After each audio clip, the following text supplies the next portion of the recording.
Hello, my name's Georgie Statius and thank you for coming and joining us for today's webinar.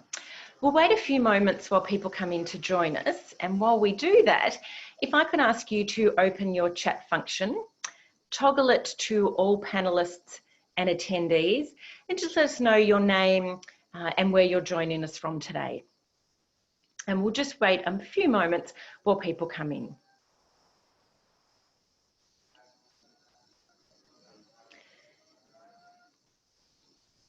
Alana from Melbourne. Hello, Alana. Thank you for joining us again. We've got Leslie. So we've got a few Melbourneites. Great to have you here. Please do join in the conversation as we move through the webinar, and just make sure you do have it toggled to all panelists and attendees. So we might make a start on this sunny Friday morning. I hope it's sunny where you're joining us from today. As I said, welcome to today's webinar, Reading the Play, How to Stay Connected and Engaged with Your Community.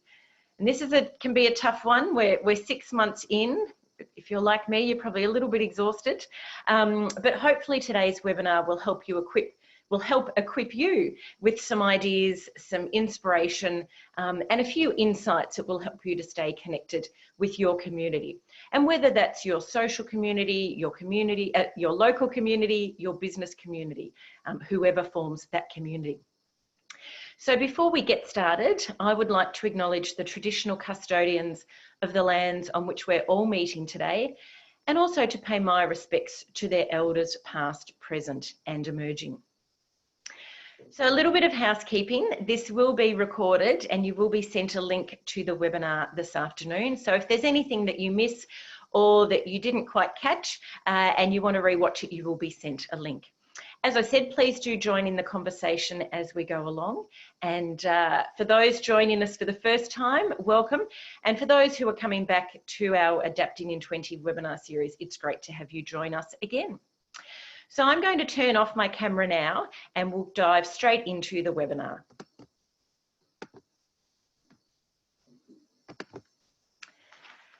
As I said, we're 6 months into COVID. For some of us, it will be a lot longer than 6 months, particularly those working in tourism.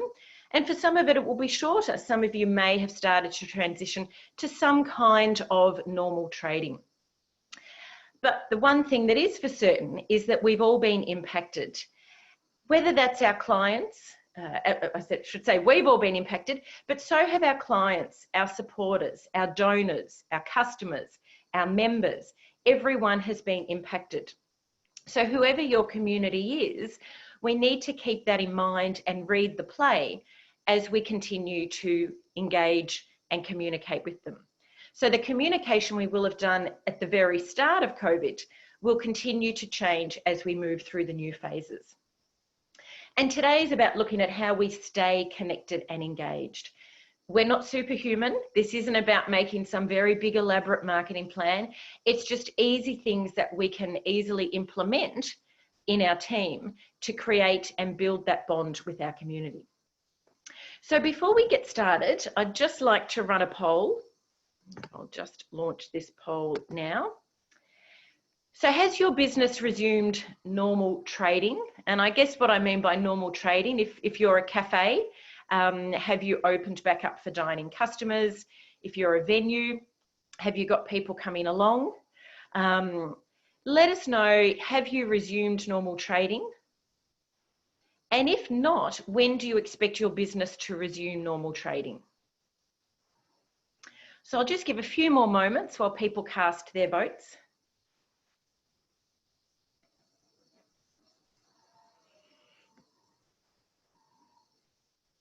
Okay, and I will share those results. Hopefully you can see those. So as you can see, no one's resumed normal trading, which is pretty much to be expected. And if not, when do you expect your business to resume to normal? Some have said by the end of the year, mid-2021, unsure. As you can see, we have a variety of answers, and you can assume that your community will be going through this kind of experience as well. So what I want you to do next is write in the comments in the chat function, remembering to toggle to all panelists and attendees, how you're feeling at the moment. And it might just be one word you use for how you're feeling at this moment in time.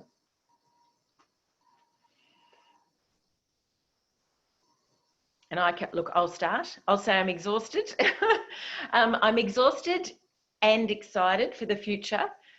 Frustrated, yes, absolutely. And we'll talk through that about how we connect and engage with our audience, understanding how they're feeling. Because the last thing we want to do is communicate to them in a tone-deaf post or email. Tired, absolutely. I think that's the thing. And as I said, today isn't about reinventing the wheel. It's not about making some huge communications plan. It's just what small things we can do to engage. So what we'll cover today is, I'll tell you a little bit about fetching events for those of you who don't know us. We'll look at staying connected. We'll look at your community, your competition, what you can do, and the green shoots, because there are green shoots, and sometimes it's very important that we focus on those to know there is some light at the end of the tunnel. A little bit about fetching events and communications for those of you who don't know us. We're an agency specialising in communications, project management, event management, and volunteer management. We have over 25 years experience, and we're committed to working with community organisations and organisations that we believe in. And our passion is engagement. So it's not just about running an event that runs on time. It's about, has the event actually engaged and delivered on the purpose? It's not about necessarily getting a story on the news that gets lots of eyeballs to it, but if it doesn't connect and if it hasn't engaged properly, we may as well not have got it. So our passion really is about engagement that creates enduring relationships. A little bit about myself for those of you who don't know me. I started off my career with a Bachelor in Media Arts, have worked across media, the Nine network here in Australia, and also at Granada Television in London. Huge focus on media operations at large international events, as well as marketing manager, communications director, and so forth. So as you can see, I've got a long history in communications, and that's where my passion really sits. So staying connected. Before we look at how we connect, what we need to do is look at why it's important to connect. And understand for each of us that will be a different reason. For some of you, it might be staying connected with your volunteers.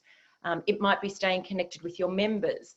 It might be staying connected with your customers in order for them to keep coming back. It might be about staying connected with your clients so that when you reopen, they come back and book your venue. So the first thing you need to think about is why you want to stay connected and what's that objective. It's better to be the best connected than the most connected. And this is something I really want to focus on today, because this is about being strategic. It's not about quantity over quality. It's not about posting 1 million social media posts if they actually don't connect in the right way. And what we do know is that it's easier to nurture our existing community than necessarily start from scratch. You will be able to grow your community during this time, but our focus should be to nurture our existing community, and then that will flourish with building a new one. But if we stop communicating and we stop engaging, what we will do is we will lose our community, and it will be much harder to build it up from scratch. Of course, this is a different phase that we're into perhaps when I ran a webinar in April or early May around communications, when we were at the start of COVID. We're now 6 months in. We've got different parts of Australia and even different parts of Victoria operating under different conditions. So we start to look at how our messaging needs to change as this health crisis, as I'll call it, and then as they predict a potential economic crisis will come into play. So let's have a look at the importance of this. So what we need to do is understand what history tells us. So this is about being clever with how we engage by understanding how our audience react. And we can look at that through history. A recent Forbes article talked about this very thing. Many studies going back over 100 years point out the advantages of maintaining or even increasing advertising budgets during a weaker economy. Now, many of you will have probably heard this, that those companies that flourish out of a recession are the ones that advertise. Now, I'm not proposing we all spend money and advertise, but if we liken advertising to communicating, we will start to see the benefits. And what this Forbes article found is that those advertisers that maintained or grew their advertising spend, but for us, we could look at it as grew or increased our social media presence, or our e-news, or our contact with our customers, that those advertisers that maintained or grew their advertising spend increased their sales and their market share during the recession and afterwards. So many of you will have probably heard maybe me or others talk about not going dark, and this is about staying visible. And history shows us that those companies that stayed visible were the ones that came out the best from these crises. So that's what history tells us. But what are the reasons? So the Forbes article went on to talk about noise level. So noise level in a brand's category can drop when competitors cut back on their advertising spend. So if we think about a venue, if other venues go quiet during this time, but you keep communicating, your noise level goes up and you're heard. But if you stop communicating and you stop engaging, your noise level goes down and you go quiet. Less people hear you. The other reason that it was important to stay visible is it allowed advertisers to reposition a brand or introduce a new product. And I mean, we've seen that all around us. I certainly know in my local area, one thing that's become really popular is the takeaway cocktail phenomenon, we'll call it. We're all under curfew, no one can go to a bar, but bars are starting to do takeaway cocktails. So they're maintaining their noise, they're staying visible with a simple thing like innovating a product. And what they're doing is also looking at what does their community need? And we'll talk a little bit about that in a minute. One of the other reasons that it talked about the importance, the reasons that people were able to be successful, is that you can project to consumers the image of stability, trust, and certainty during tough times. And that's a really important one. So if you think of how you're feeling, have a think about how your community's feeling, but you can be the one that projects stability, trust, and certainty. So once again, we start to think about this when we start to think about how we do our messaging, and I'll give you some examples at the end, but it's not just about putting out lots of messages or sending lots of emails. It's about playing to the challenges that we know our community are facing. And if we can project to them through our communication and our engagement around stability, trust, and certainty, we're starting to build that really strong message. The study also found that when brands cut back on their advertising spending, the brand loses its share of mind with consumers. And the simple way to think about this is out of sight, out of mind. If you're not there, someone else will be. And I remember sitting on a fundraising webinar really on in COVID, and a quote that the facilitator said, which has really stuck with me, was around this perception that people don't donate through a crisis. And she said, people still donate, but if you're not in the market, they'll just donate to someone else. So this is about maintaining that share of mind. And what the potential of losing current and possibly future sales is if we lose that share of voice. So an increase in share of voice, and share of voice means an increase in our communication and our presence in the marketplace, we'll call it, typically leads to an increase in a share of the market. So if we think about a local community, and if a cafe increases their share of voice and they're being seen and heard more, that will relate and that will result in an increase in sales. But of course, for some of you, and for many of you on here, it's not necessarily about money. But an increase in share of voice might be that your volunteer program is competing against other volunteer programs that your volunteers are involved in. It might be that your members are members of other organisations.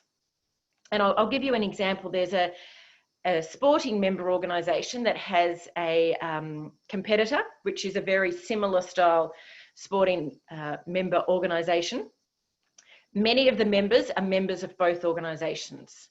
One, during COVID, has frozen the membership rates because people can't go to the event. They've implemented things like delivering hampers to you on the day the sporting event happens, so you can watch it on TV with your hamper as if you're there, because obviously there's no crowds allowed. The other member organisation is almost doing the absolute opposite. It's demanding membership fees. It hasn't done anything for the members. But what they've forgotten is, or maybe they haven't forgotten, their members are members of both organisations. So what's going to happen? You're going to compare those two organisations. So it's really about seeing where you fit in the marketplace, and we'll talk about this a bit further, about who your competitors are. So let's have a look at some case studies that just talk about how this share of voice and staying visible and connected can really have an impact. In the 1920s, Post was a leader in dry cereal. And if you're like me, you've never heard of Post. But during the Great Depression, Post cut back its advertising spend. So it became less visible, connected less with its consumers. And what happened was its rival Kellogg's invested heavily in radio, introducing a new product, Rice Krispies, or as we'd know, Rice Bubbles, so snap, crackle and pop. And what that resulted in, Kellogg's grew by 30% and became the leader in the field. Pizza Hut. So during the 1990 to 1991 recession, Pizza Hut and Taco Bell took advantage of the fact that McDonald's moved to drop their advertising and promo budget. So once again, you drop your advertising budget or your promotion budget, means you're connecting less. Once again, for us, it might not be about advertising, it might just be about free spend on social media, etc. But you are becoming less visible. You're becoming quiet. People are seeing you less. Out of sight, out of mind. And what happened is Pizza Hut and Taco Bell took advantage of this and increased theirs. Pizza Hut increased their sales by 61%. Taco Bell grew by 40%.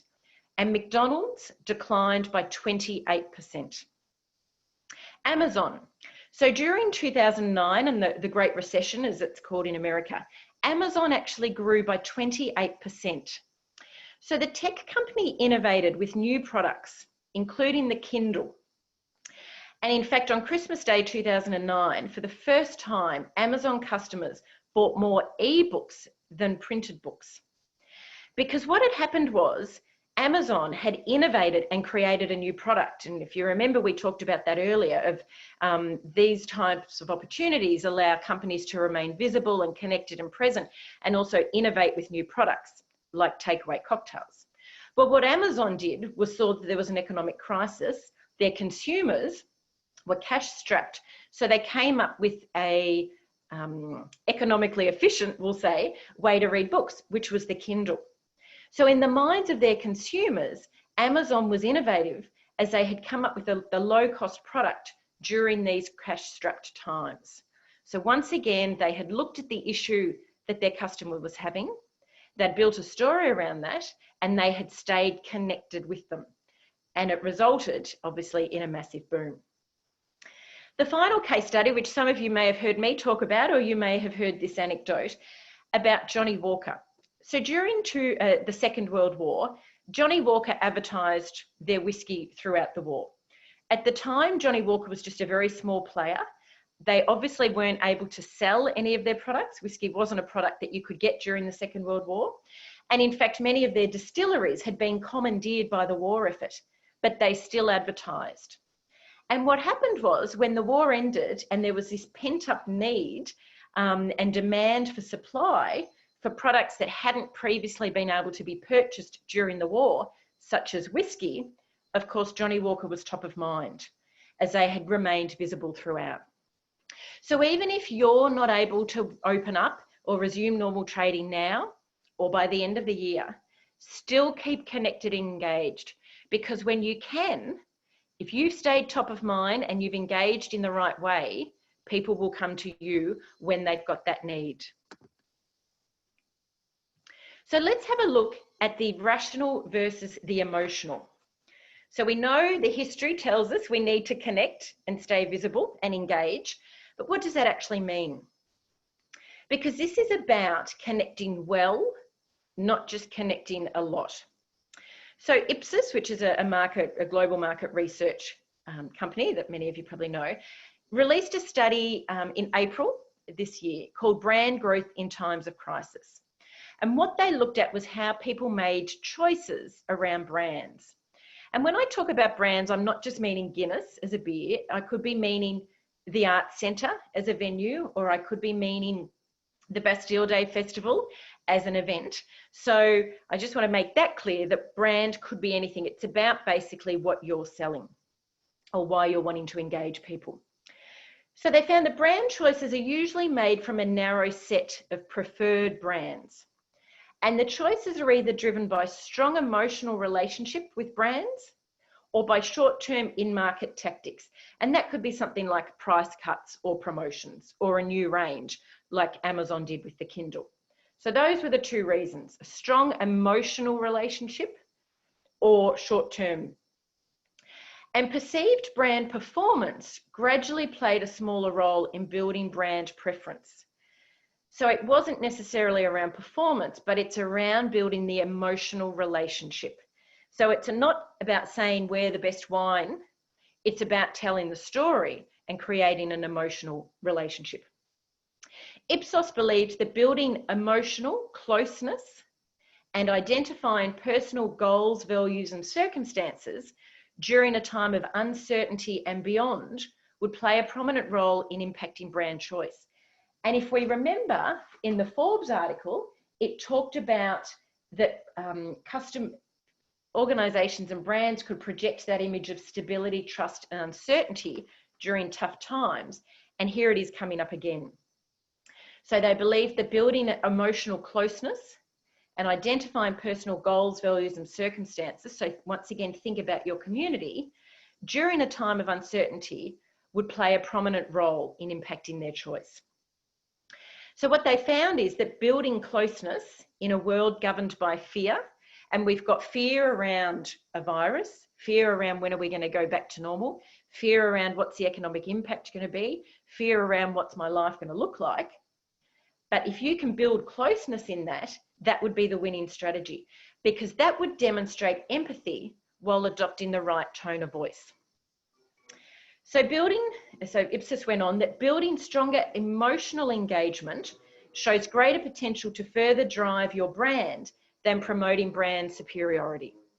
So that's a really key thing. In your messaging, it's not about we're the best. It's about building that emotional engagement. So let's have a look at some case studies. And we've got millions, and I'd love you to jot down in the chat function any that spring to mind. So, oops, I screwed ahead. So St. Patrick's Day 2020, obviously the biggest day for Guinness around the world. Everyone goes to a pub, everyone celebrates St. Patrick's Day. Of course, that couldn't happen this year. But what Guinness did was they encouraged people to celebrate safely at home and to raise each other up. And if you watch their advertising video, it ended with them saying, we're not going anywhere.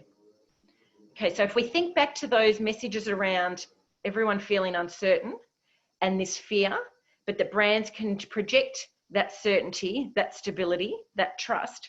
Guinness has said, even though basically their message is saying, even though we can't come together now, we want you to celebrate safely at home. So they're not putting their brand above safety. But at the end, they're saying, we're not going anywhere. So already you've got that stability in their brand, that they will be there. I'll be able to get back to a pub. I'll be able to celebrate and drink with my friends. Tasmania, which I love, make yourself at home. If you've seen their latest campaign, the borders aren't open. They can't travel anywhere. No one can travel to Tassie, but they're saying, make yourself at home. normal isolation can now resume. So they're playing on the positives of it. They're not directly talking about COVID. They're not directly talking about borders not being closed or you're stuck at home. Saying make yourself at home. Feel free to jot down any examples you've seen that you've really liked.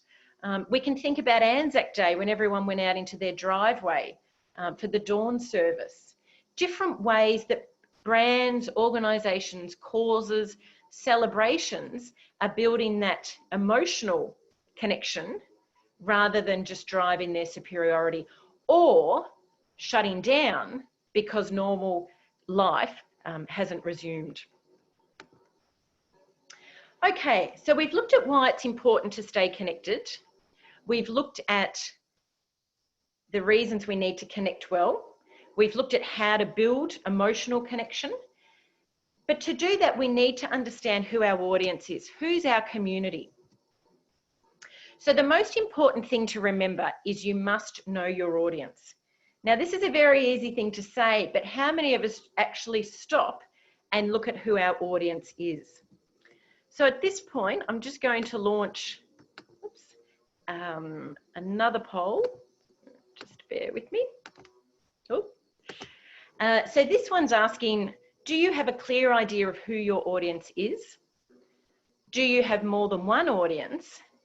And if you do have more than one audience, do you communicate to those various audiences differently? And I'll just give you a few moments to complete that poll.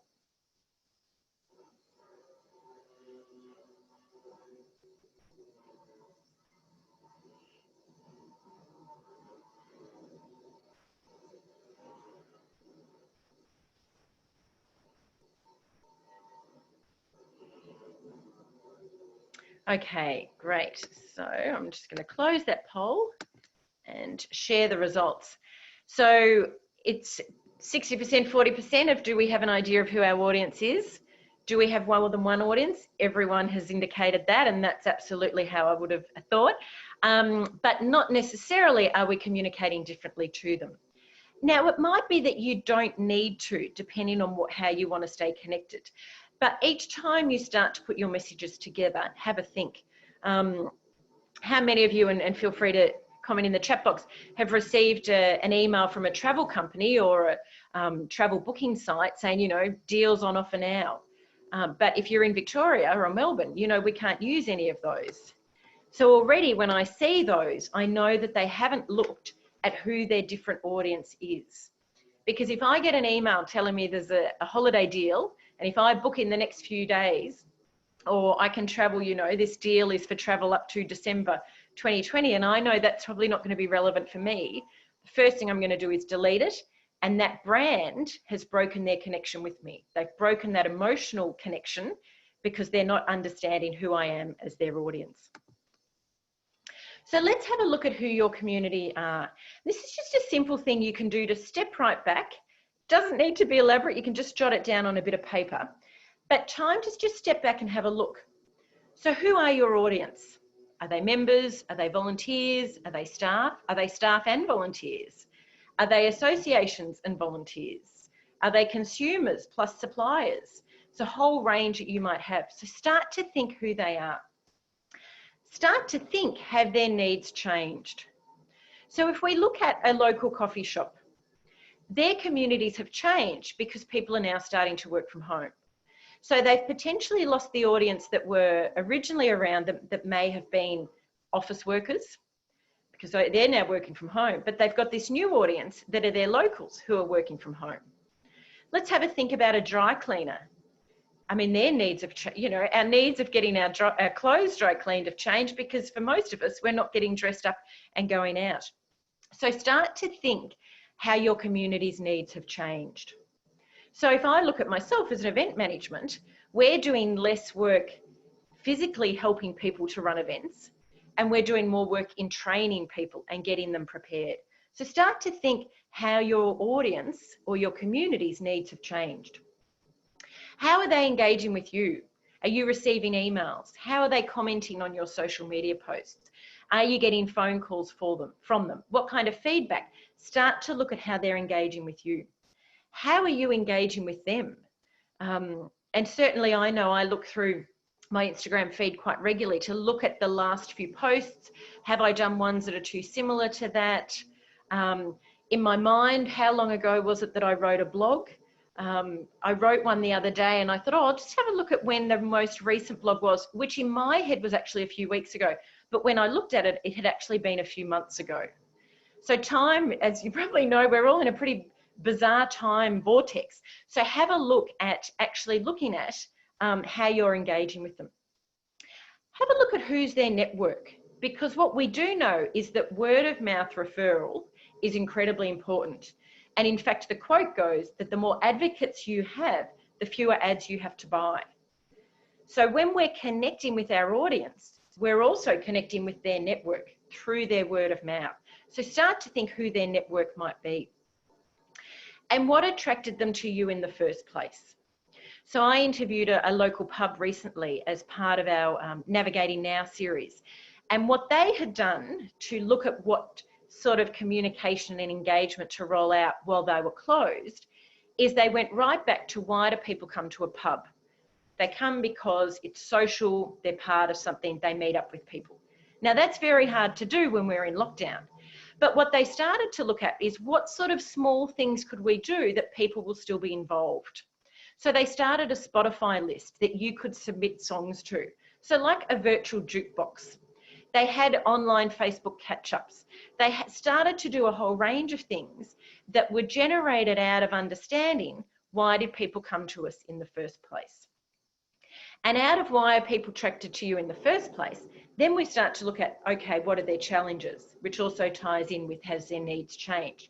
And how can we fulfill those? So once again, if I go back to the takeaway cocktails, what's the need? We can't go out and have a drink. We can't go out and socialize. We can't treat ourselves. Let's make takeaway cocktails. Suddenly you can have them at home. So we've looked at our community, but let's look at the wider consumer sentiment. So McKinsey did a study in early August where they researched and interviewed Australians over the age of 18. And this is all Australians, not Victorians, I should preface it by saying. And these are some of the themes that started to come out. So uncertainty. There was uncertainty about the economy, but while the economy was opening up, Australian households felt better financially and emotionally, but they were still also cautious with saving and spending more. Okay, so while we were opening up, they felt a little bit more secure, but there was still a lot of uncertainty. Nervousness. With the resurgence of COVID and the Melbourne lockdown, this caused increased nervousness and overall unease about public health. Overall unease about public health returned, particularly to the top of mind of consumers. Concerns about the public health system and about the health crisis, but also concerns about the economy. And if we talk about this environment of fear and uncertainty, we can play the role of stability and security and trust, start to think how we can weave that into our messaging. New habits. So what they found was that people were more mindful of how they were spending money, which is no surprise, and new habits were forming, such as making shopping lists. Now, if you're an organisation or a business that's selling things that people can come and buy from you, why not to play on the fact that we know people are making shopping lists and tie that into your messaging and your communication and your engagement? Don't forget to add such and such to your shopping list. Intent. So while spend on non-essentials is still pre-COVID, intent is starting to rebuild in most categories. Digital channels. Now this is really key. Digital channels were a key trigger for finding new places to shop. In fact, 68% of people were citing digital channels as their sources of insight. So if you've got a digital presence, if you're staying visible, if your website's up to date, and we'll talk about that a little bit later, you are tapping into that 68%. Australian shopping behaviours. So Australians who were changing their shopping behaviours were looking for lower prices or stores that were less crowded. Okay, so 39% of people stated that stores being less crowded were a reason to make a change on how they shopped. So already we're hearing that people are placing a real importance on social distancing and safety. So if you're a cafe or you're a venue or you're an event where you know people are going to be coming, you start to build into your messaging how safe all the social distancing you've got in place, because you tie into that fear that people have got, and you show the stability that you'll create, and you build that trust and that emotional connection. In contrast, only 15% indicated that they had changed stores, their shopping habits, based on another store having a larger assortment. So if we remember earlier, we talked about building emotional connection was stronger than brand superiority. So even if a store has a large assortment, that's not the driver of how people are shopping at the moment. It's around less crowded areas. Cleaning and social distancing, following on from the shopping, these were the most important to consumers as they decide where to shop in store. 35% indicated they make their decision based on cleaning and sanitisation, and 25% indicated they make their decision based on physical distancing. Okay, so to build our emotional connection, we need to understand how our audience is feeling, and we can get these insights out of here. Most Australians are waiting to see indicators beyond the lifting of restrictions before regularly engaging in out-of-home activities. So it's not just going to be a case that the restrictions ease and we're going to go back to normal. There's other things that are coming into play. In fact, 75% of people are not currently engaging in regular out-of-home activities, even though some restrictions have lifted. So when they asked people when they will return to out-of-home activities, 17% indicated when government lift restrictions, but 66% indicated they will return to normal out-of-home activities when the government lift restrictions and another requirement was in place. And of those other requirements, 35% said that when medical authorities deem it safe, 20% said when stores, restaurants and other indoor places start taking safety measures. So we can see that safety is still a huge factor at play here. And 12% said it will be when government lift restrictions and they see other people returning. Okay. So once again, this can play into your messaging, and I'll give you some examples of local cafes and how they're doing this. And then 17% will only return to normal out-of-home activities once a vaccine or treatment is found. That number does seem to keep going down as we start to lift restrictions and as a bit more confidence builds, but there will be a portion that will just take a lot longer to come back. They're not necessarily the portion that you can play these messages to, but it's these other ones that are worried about safety, are worried about distancing, want to see others going back. Another thing that the study found that was Australian consumers seemed keen to shift to more individual modes of transport. So once again, if you're a cafe, if you're a restaurant, if you're a venue, for when you reopen and we know people aren't necessarily going to be taking public transport, how can we build into the messaging that we've got plenty of parking or that it's an easy venue to get to? So that's the consumer sentiment at the moment in Australia. So we know the research, but what can we do to find out about our particular community? And these are just some of the ways you can get insights into how your community is feeling. Local Facebook groups. So if you're an organisation in a local area, make sure you join up to the local Facebook groups, because what you will see is really interesting chatter in this group and you'll get a sense of how people are feeling. Industry groups. So if, for instance, I'm a part of quite a few event management industry groups, and I can easily see by the conversations that go in there what people need and what kind of help they want around running events. Anecdotal evidence. What are you just hearing when you're talking to people on the phone or when you're liaising with a client? some of the information they will give you are gems that you can use when you're shaping your messaging. Their engagement, how are they engaging with you? You know, are they responding? Are they liking? Are they commenting on things? And of course, surveys is another one. Have you actually done a survey to ask people particular questions? Now, it could be as simple as, what's your favorite dessert to have on a Friday night? You know, if you're a cafe that's selling food, why not do a fun poll on an Insta story of what's your favorite dessert or treat on a Friday, and then push that product out? If you're a venue, what events can't you wait to come back to see? Start to involve them in it, because not only will you get some insights, it's just another way to connect with them and they feel part of it. And if we remember back to that trust and certainty, we want to show to people we're not going anywhere. And you can do that with the survey. Another thing you'll find in groups, and if I go back to those sporting membership organisations, all you need to do is to go into their membership groups on Facebook, and you can clearly see where they're dropping the ball in engaging, because you're seeing the grievances.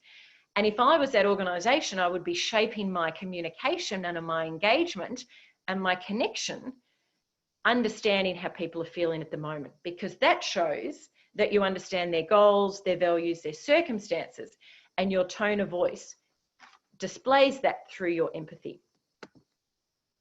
So let's have a look at your competition, because we know why it's important to engage. We've looked at who our community is and how they're feeling, but let's take a moment to look at our competition. Whether it's Google or Apple or free software, we've got some fantastic competitors to keep us on our toes. And really that's the case. So have a look at who your competitors are, who your direct competitors are. I think, you know, early on, there was the anecdote going around of who was Qantas's main competitor. And the answer is Zoom. Because suddenly people aren't well, they're not able to, but they can see that they don't need to fly into state for meetings or for conferences. They can do it online. So your competitor may not actually be a direct competitor. It could be an indirect competitor. But once you've determined those, have a look at what they're doing, at how they're engaging. Because if they're a competitor, your community potentially will be going there. And if they're engaging really well and connecting really well, they're louder. We talk about that share of voice and that out of sight, out of mind, they're staying really present. So start to see what they're doing and how you need to work your messaging. So we've done all our groundwork. We've looked at why it's important. We've looked at that history shows us the benefits of staying engaged and visible. We know our engagement now is different to 6 months ago. We also know this is a long-term thing. This isn't just doing a burst of engagement and connection that then will stop when we go back to normal. This needs to see us through, because we don't want to be defined by COVID. We've looked at who our audience is. So now what do we do? Storytelling offers the opportunity to talk with your audience, not at them. So talk with your audience, not at them. And if we remember, it's about building that emotional connection. So what do we need to do to prepare? We need to understand our community, understand the sentiment of what's going on in the country, understand the need, what's the need for us. And if we go back to that purpose, if we use that pub as an example, that they understood the need was socialisation, well, how can they provide that even when they're not open? Understand your capability, and this is a big one, because it's no use making these grand plans and in essence there's only one of you to do it. So what is your capability and what's realistic in what you can do? Plan a timeline. Once again, it can be easy as a bit of notebook which just says I'm going to do a social media post these few days, and I'm going to write a blog these, or I'm going to film a little video here, because that will actually keep you on track. Because as we remember, we're in our time vortex and we can easily lose track of that. But also it ensures we don't overwhelm. We don't want to be sending an email every day to our audience, our community. So if we start to plan a timeline, we can go, actually, that's too much, that's overkill, or, oh, we're kind of leaving some gaps here, or actually, I'm not going to be able to deliver on that. So that simple timeline will help you with that. And then finally, define your storytelling. So think about the stories you can tell. Now, as I said, I'll give you some examples shortly. But remember, this is around building that emotional connection. It's not necessarily about showing brand superiority. It's about building that connection, about having that empathy in our tone of voice, about understanding what our community is going through and playing our strengths to that. So what we can do now. The first thing is a little audit. And this is going through all your communications and checking that it is all the same. And I can tell you the amount of times I've looked at a social media post for an organisation doing some amazing stuff through COVID with, you know, online shopping, etc. And then I go to their website and their website hasn't been updated and their website still says come into the store between these hours. Already they've lost me. So do a little audit across your website, across all your communications channels, and we'll talk about that on the next slide, to see that they all line up. Use your own data, use your own insights. Have a look at posts or emails that are getting large open rates or maybe not large open rates. Which sort of links are getting the biggest click-throughs? What kind of posts on social media are really engaging with people? What kind of things are people telling you? Use your own data because that is your gold. Build your stories. Tell people what you're doing. Early on, there was I think it was the Bruny Island Cheese Company in Tassie. Obviously, it had to close its cellar door and its cheese facility. No one could come and visit. But what they were doing was some fabulous stories, introducing you to the cheese makers, to the wine makers, taking you into the factories, into the vineyards, building that emotional connection, showing you the packing of their cheese kits and hampers that were being sent around. So they were really building that emotional connection. They were saying, we're still here. You can't come to us, but we can come to you. So think about what you can do in that sense. Keep them up to date. So if it's a volunteer program you're running that isn't able to run at the moment, don't just go quiet. And I know I'm a member of a couple, or I'm a volunteer of a few programs. There's one program I have not heard from since the start when they said we wouldn't be able to run the program. I've not heard once. Another one I hear from each time there's a change in the restriction, and that's it. No continuing engagement. So of course, what's the result? Is my loyalty and my commitment is starting to decrease at each moment, because in the meantime, other activities are becoming stronger in my mind and are building stronger connections with me. So it's not that I don't want to volunteer, it's just others are stepping into that void and building a stronger stronger engagement. So make it personal, make it relatable. You've got the best ideas and talent and content because it's your organisation. Don't assume people know. So don't assume people know that you've closed or that you've changed your times or that you're now selling these things. And as I said, make it relatable. Review your tone of voice. This is how we create the message. It's no use, as we've said, sending an email saying, book your holiday now, if we can't actually book our holiday. That's a tone-deaf email. So think about how you can shape that tone. And once again, I'll give you some examples. Nurture your existing community. Check in on them.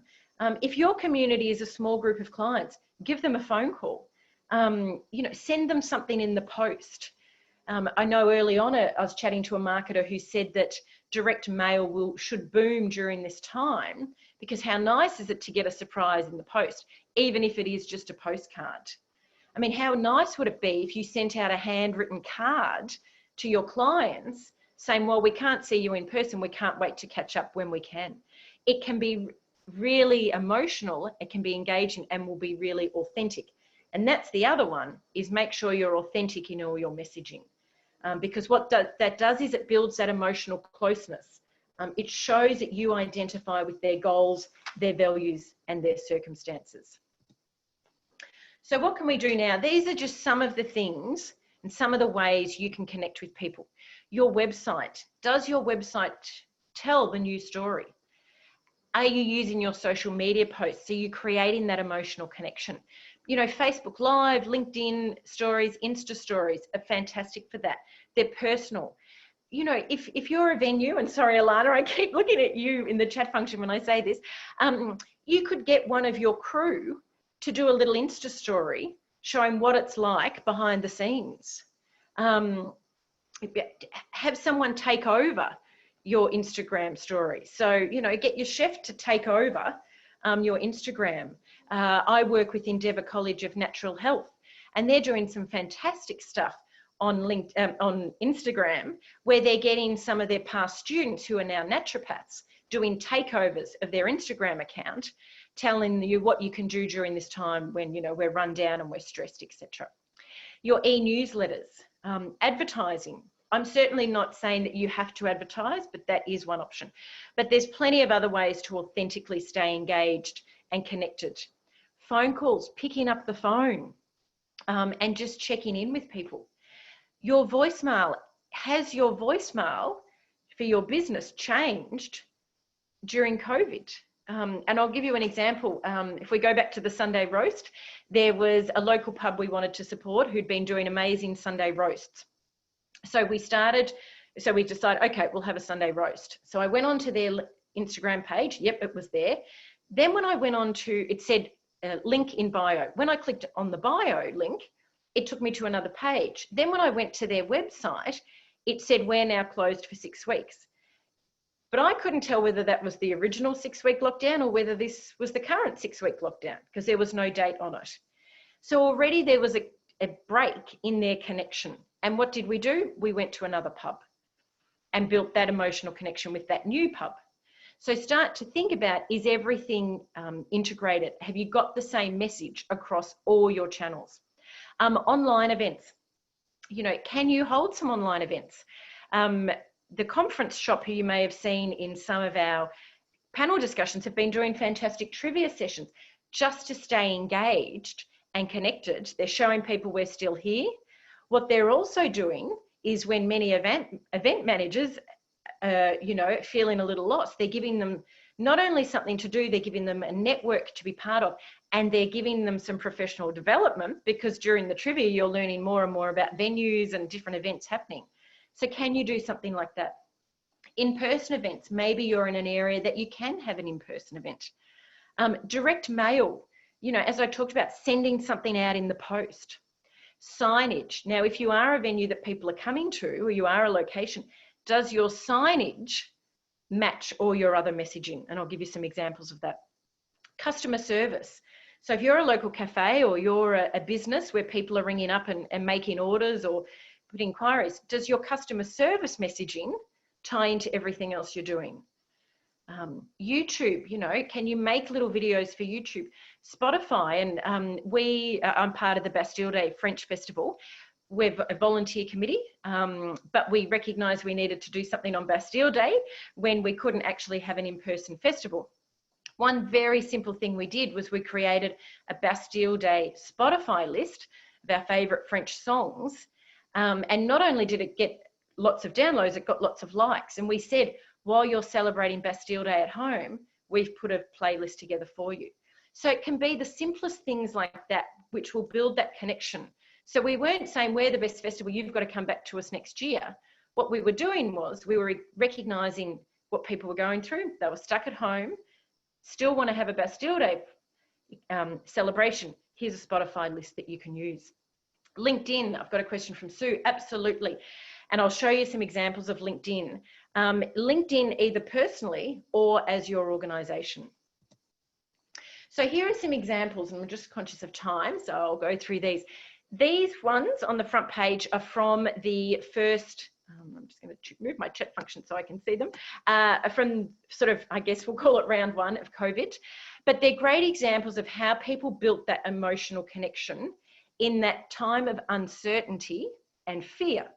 So if we look at broadsheet advertising, the MSO concerts, the MSO wants the show to go on. Okay, so we you know, all, so this is March 16th, we're all suddenly at home. There's this fear of, are we ever going to go to events? The MSO is going, we'll still perform, the show must go on. The Arts Centre have done some amazing EDMs and e-news throughout this time, together with you.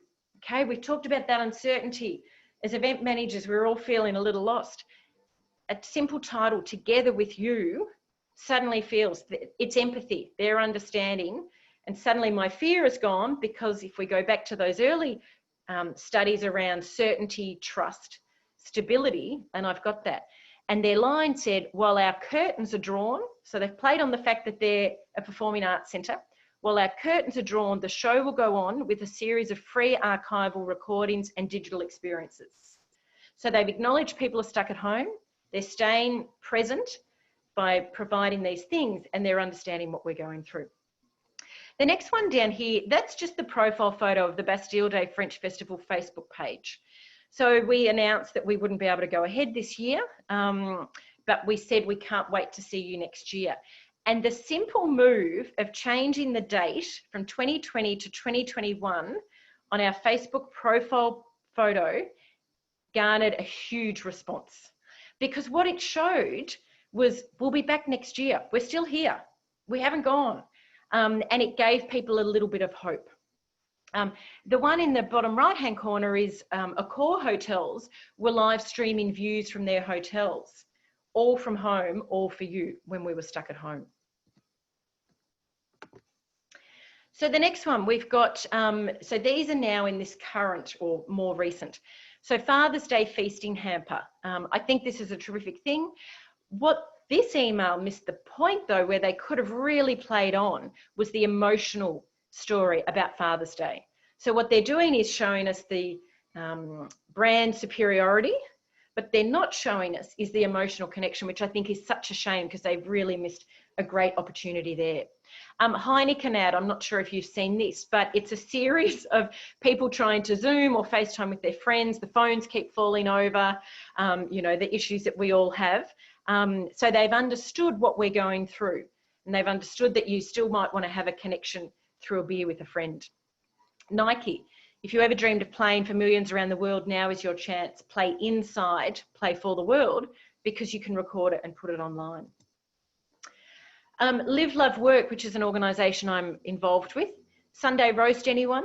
So they acknowledged, I'm sorry, this will be hard to read, so I will read out what the graphics say. What they acknowledged was that there were a lot of pubs offering these great Sunday roasts. Everyone in Melbourne is in curfew and lockdown. It's winter. Roasts, it's that emotional connection of that family time, that safety, that security, stability. So why not a Sunday roast? And then went on to list all the various places you could get a Sunday roast from. The South Melbourne Market, this post says, Friday the 28th of August is Cancer Council's Daffodil Day.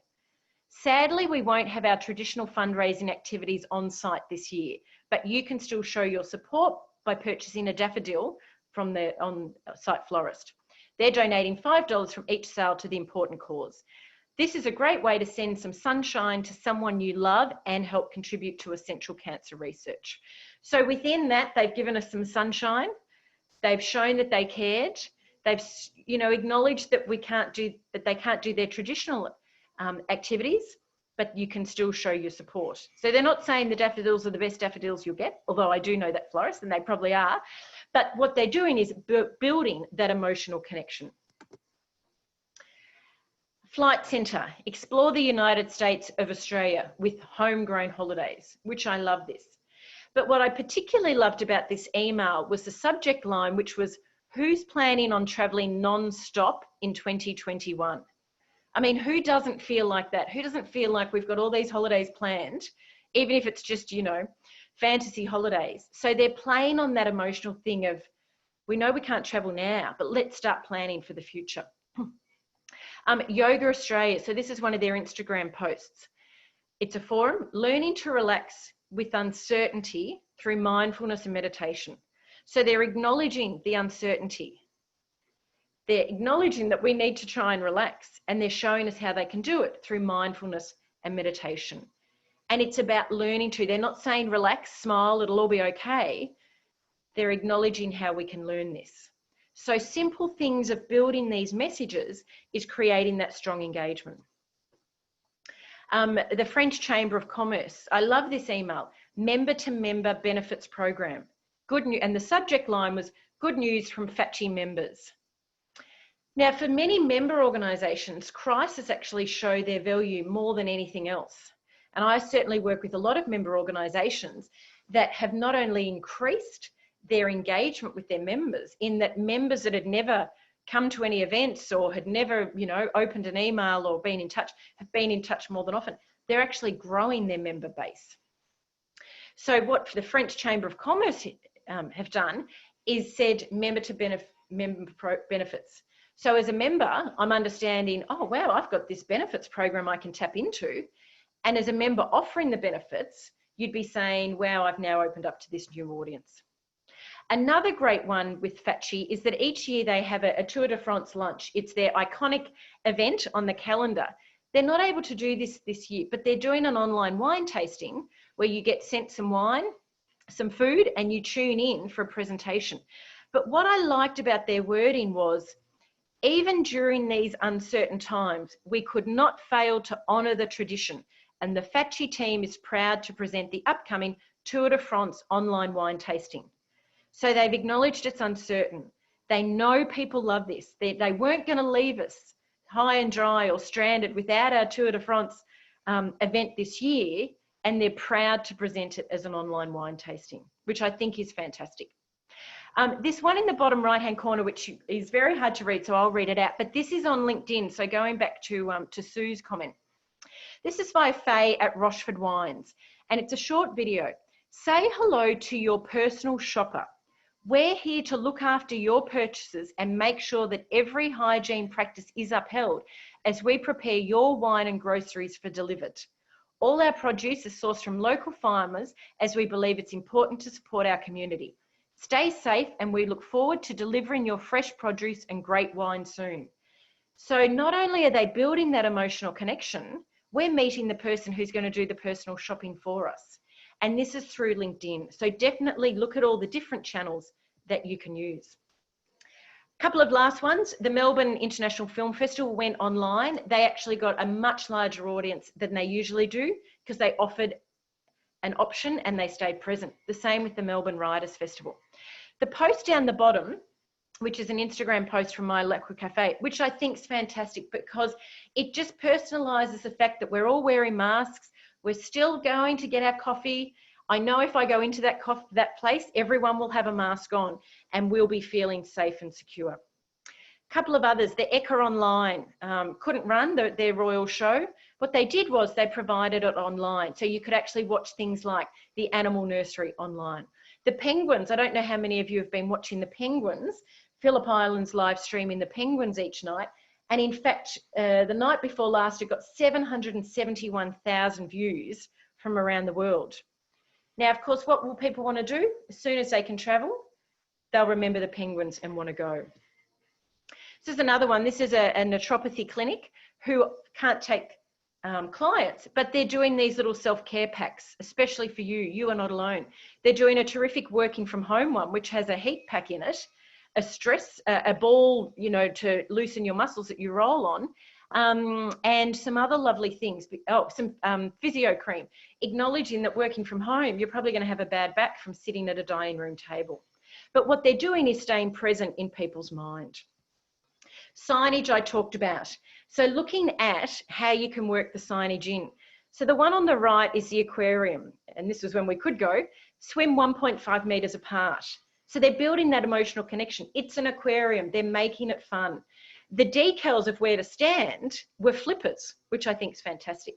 The sign on the left is a sign from the Northern Territory, social distancing.